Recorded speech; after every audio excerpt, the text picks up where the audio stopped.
Hello and welcome everybody. We have the Global Lab patch notes for Friday, November 28th, 2025, the one before Calpheon Ball.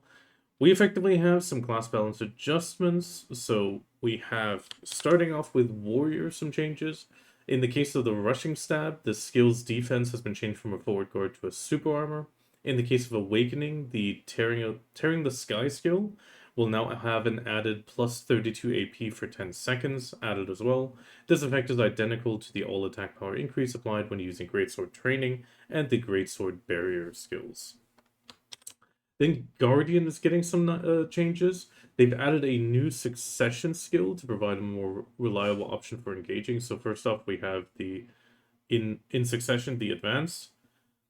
The succession automatically activates when using the advanced skill after acquiring Guardian's Glory skill. Effectively, we can see here a super armor frontal guard, so they get both.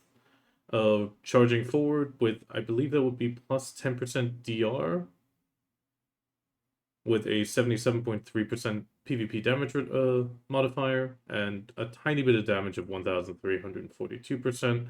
So nothing too crazy on the damage, but it pretty much looks like a mobile skill. The fact that it's super armor and frontal guard is very, very protected. Then the skills Sonulrum 1 has been changed. The cooldown has been changed from 21 seconds down to 15. And when using the advanced skill, the skill will now charge forward and use the Mountain Echo skill. Again, super armor frontal guard. After using the first skill, you can now use space shift to connect into number 2 in the same way. And then in number 3, they've improved to link more quickly with the ferocious deception skill after the change. So here we can see the before and after change. So we can see the speed there. It only just did the dash and the attack, and there it's already done. Then we have Drakania, something actually pretty massive.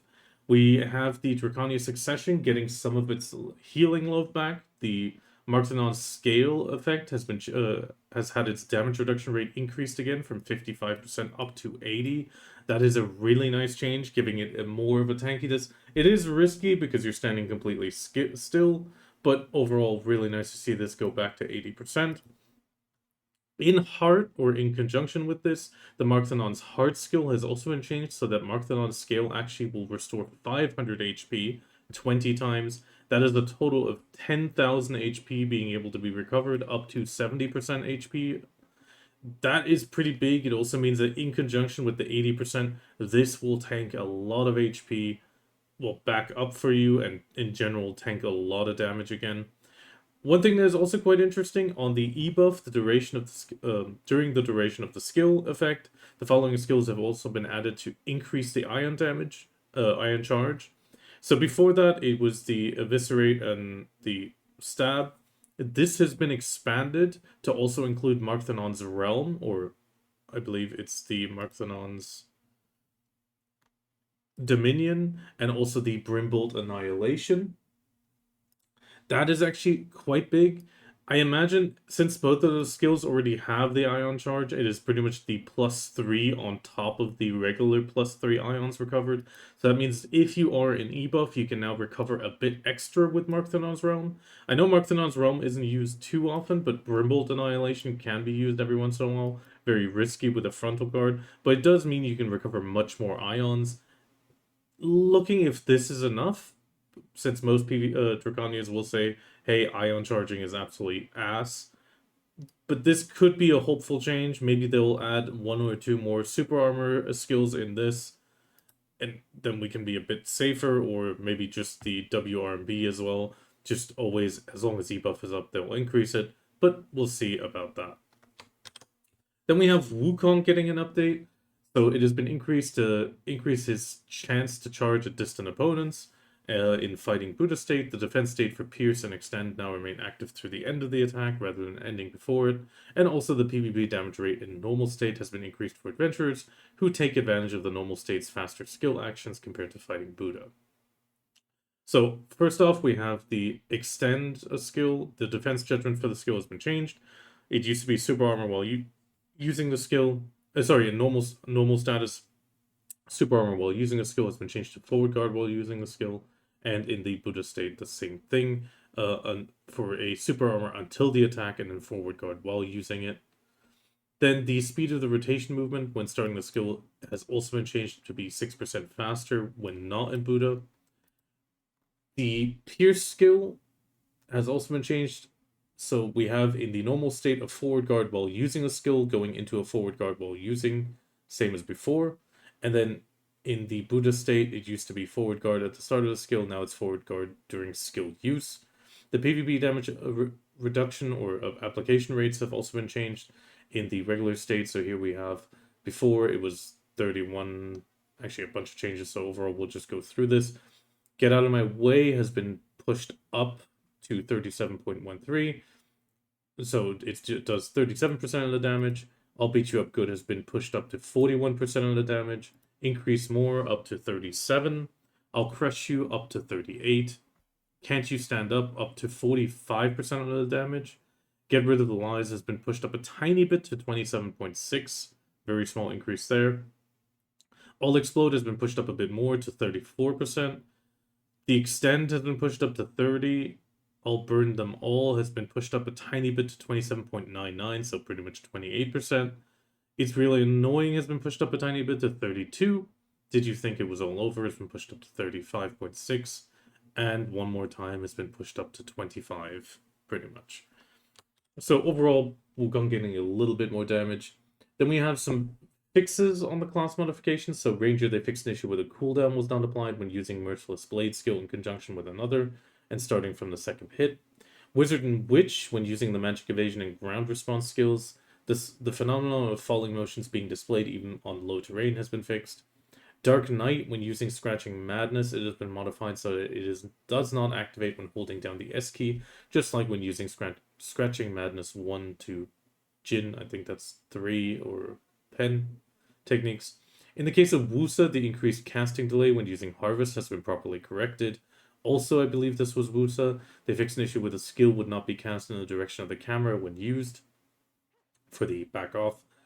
Also in Wusa, they fixed an issue where the character would be awkwardly pushed backwards when using the flower calling skill. Meiyu, they fixed an issue where the camera rotation would be slow when using a lantern after using some skills. Also on Meiyu, the issue where the character was pushed forward when using explosive dance has been fixed. And on Deadeye, the phenomenon of falling motion being displayed when hit by another character while using Canary's gift has also been fixed. Concerning items, due to the deletion of the silver embroidered lifestyle clothing in the previous updates, the only items that can be exchanged for the silver embroidered lifestyle clothing exchange ticket is the trader's clothes, and the name and description has been changed to effectively reflect that to be the silver embroidery trader's clothing exchange voucher. All's Revelation has also been added to the towns that you can return to when using the Traveler's map in Drakania. That is a small change, but it should help a bit. Monster Zone-wise, it's been improved so you can finally pass through the recovery orbs placed in boss monster battle areas, such as Black Shrine. So no longer getting blocked by DCP green orbs, meaning you don't need to pop them to not get blocked. In the Black Shrine Donghae Island as well, the solo fight, when fighting, I believe this is actually the Apex Changui, or it could be the Bamboo Legion. When fighting in... Oh no, it's Gumio. When fighting in a close combat with the Gumio in stages 8 to 10, the charge attack will now be used less frequently than before, so maybe Gumio has become a little bit better. Quests and Knowledge, we have a continuation of the Justin Bartali stuff. We have the added story about the construction of the Olvia Academy, and it is now currently in construction in-game. We have the Olvia project, successful launch, complete the quest Justin's Return, and sponsor of Olvia's business. This is a Black Spirit quest. Justin Bartali's long-cherished dream of building an academy has finally begun, and you can see the Olvia Academy under construction northeast of Olvia Village. Then we have also the following Immortal Abyss weekly quests have been improved to be displayed in the repeatable quest list. So we have pretty much the weekly skills for the last duel of the Immortals. Oh, the Pit of Undying. There we go. Sorry, Pit of Undying. So the Pit of Undying is now going to be in the repeatable quest list, which means you can check if you've already done it. Background NPC effects and cutscenes, we have a small change. They added a knowledge of Kakuo in Garmoth's Nest, so the little otter painting Garmoth now has its own knowledge entry. And Kirio, who was on the coast of Olvia, has been moved to the dock of the Olvia Academy and began to look out at the sea. So here you can see him, and we can see Olvia as a city, having been shifted a little bit, with this probably being the new academy. I'm actually looking forward to that. Blue Battlefield is having some changes. Obviously, they're mentioning that they're still collecting data and reviewing feedback. So overall, we have the first two big changes towards the end of the trial period. They've improved the visibility of the UI buttons that moves to the dock when a ship is destroyed. Default gun angles on the Guild Galley and improved Guild Galley have also been improved. Before, it was 30 degrees with a 15-degree left and right. Now it will be pushed up to 40 degrees with a 20% left and right. Each tiny increase, but definitely a little bit nice. The buff effect that has been obtained when winning has also been increased significantly, I feel. It used to be plus 75% mastery and 40% life XP. This is now pushed up to 150. This is really nice to see that they reward winning a lot more. Definitely just a nice little bonus. The sailor experience gain remains at plus 30% though.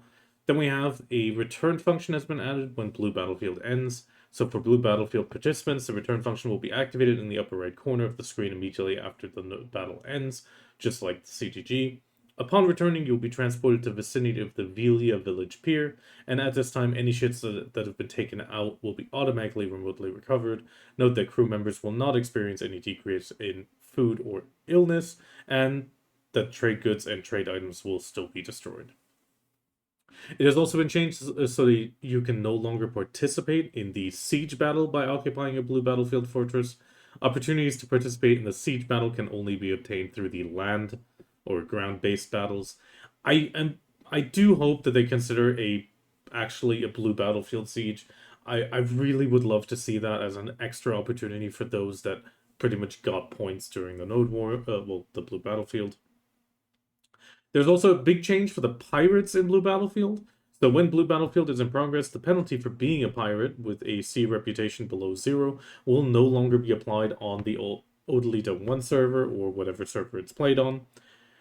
In other words, you can participate in the Blue Battlefield even if you are a pirate, and no penalty will be applied. However, if you are a pirate, you can only revive at Kuwait Islands and dock by using the dock movement UI button when your ship is destroyed, so you will always need to travel all the way from Kuwait. Do take note of this. This can affect, obviously, how you'll be traveling, but Kuwait Island is your default port. Also, with the establishment of the Olvia Academy near Casta Farm in front of Olvia, the Node War battles will no longer take place at Casta Farm, at the base of the Mount Thermion has been added. So we have the base stages with the Belenos territory have been changed. In Tier 3, we'll fill Thermion Cliffs and the foot of Mount Thermion. Then we have Ancient Stone Chamber, Western Guard Camp, Altar, the Agris Altar. And then we have Bronze Disease, I'm not too sure of, but we have the Forest of Blunder and Bartali Farm. In the case of UI, we have a small thing. Have you caught all the moles that appeared during farming? The improvements have been made so you won't be confused anymore. When you kill all the moles that appear during the cultivation or moles message, a further message will then appear. You can no longer feel the presence of moles. This should help make sure that you know you've killed all your moles and not somebody else's. Then we have some extra fixes and changes. Obviously, some image direction during cutscenes. Some extra quest fixes, nothing too crazy. We have some more text fixes. One big fix that I do feel is an important note. We have the issue where the weekly accumulated taxes were not displayed properly in the Adana Throne UI has been fixed. This is definitely interesting to see what the Adanas are making. Just a small little tidbit. Then we have some more text fixes across the board. The issue with the question mark icon was displayed on the Swing Spirit NPC in Mirror Ruins has been fixed. I think that icon has been there for years. I'm actually curious if it is the icon I'm thinking of.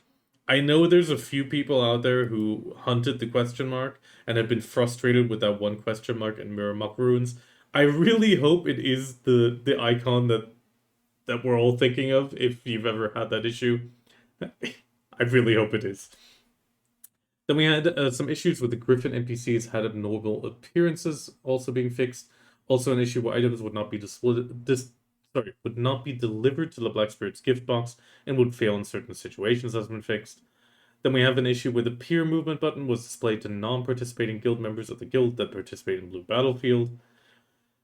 Then an issue with the skill demonstration not being displayed. Also, a small little note, the Wind license version has been updated from BDO from 3.2110 to 3.2510 for more stable operation in Windows 11 environments. Hopefully, if you've been having trouble, this will alleviate it.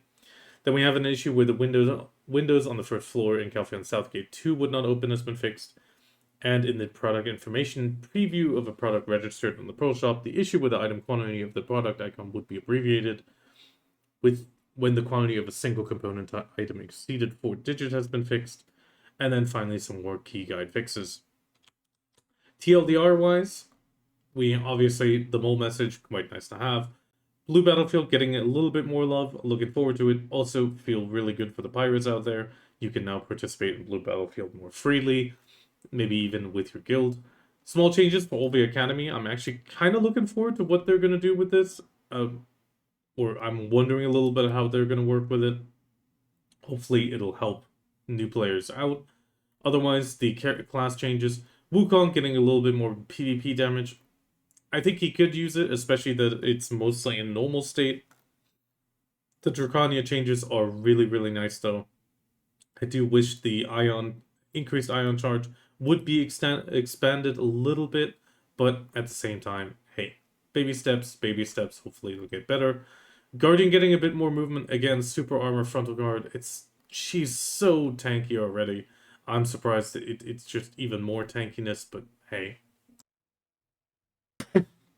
And then finally we have Warrior getting another plus 32 AP for 10 seconds on another skill. I mean, I think at this point, if you're an Awakened Warrior and you're not running plus 32 AP the entire time, I think you're at that point really struggling. But I'm not a big Warrior main. I've only played him a little bit. Mine's on Papua Crenea Island. If I'm wrong, I hope I'm wrong, but it really does look like that. With the forward guard to super armor change, I do feel like I would love to see this on most skills that move you forward, considering the desynciness of skills landing behind you and then knocking you down backwards even though you were running forwards. I just wish this would be the standard for such movement skills, but then again, we already have so much protection nowadays anyway, that would make it even harder to catch certain classes. But the fact that some classes have it, I do feel just standardize it, give every movement skill a super armor like this that is running forward, because at this point, it feels a bit weird that some classes get it and others don't. With that, we have it done. I am looking forward to the Olvia Academy, and I hope you are as well. Be sure to check it out, and otherwise be sure to do the Justin Bertali log, just to get those extra crons and loot scrolls and all that. I mean, it's 300 crons, some loot scrolls, and some light skill scrolls. I do have a guide. If you want to check it out, I'll try to put a link in, and I hope that helps you. And I wish you the best of luck in the video, and I'll hopefully see you around.